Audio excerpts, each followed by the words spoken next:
Hey everybody, Pat Leonard here from the Daily News on the Rangers beat here in St. Louis, the final game of this 5-game road trip out west.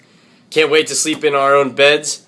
The Rangers feel the same way, of course. 9-2 loss Tuesday to San Jose, 6-0 to Anaheim Thursday, and now we're about to head over to the Scott Trade Center as Marty Biron gets the start, his first of the season as Henrik Lundqvist backup.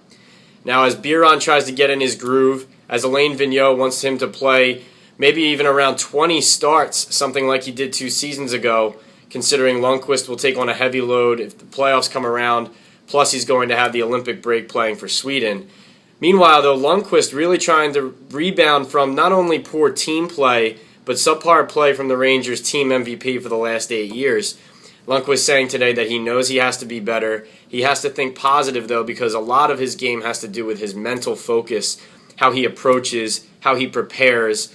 And so therefore, at the morning skate today in St. Louis, Lundqvist really didn't change anything. He said, he stood at the net talking with Benoit Allaire, the goaltending coach, after the practice about a few things, a few details that he can do better. But there have been bright spots about his game. It just hasn't clicked, and the Rangers game certainly hasn't clicked thus far. Now, one thing you have to wonder about is how much the ongoing contract negotiations with the Rangers are affecting Lundqvist.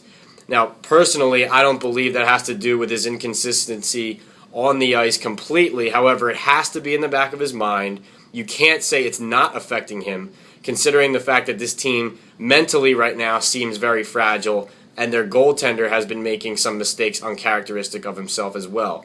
It's still early in the season. The roster will evolve as we go on here. You're going to get Carl Hagelin back in the lineup at the end of the month. JT Miller and Chris Kreider should be back up here sooner rather than later. I would think. That's just my opinion, not reporting that. But the team should evolve here, and Lundqvist should get better.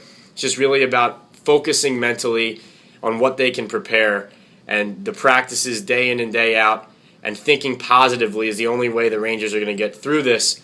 And they try to tonight, Saturday, which will be very difficult against an undefeated St. Louis Blues team. That's it for now. Come back here and on the Blue Shirts blog whenever for the latest Rangers news here with Pat Leonard.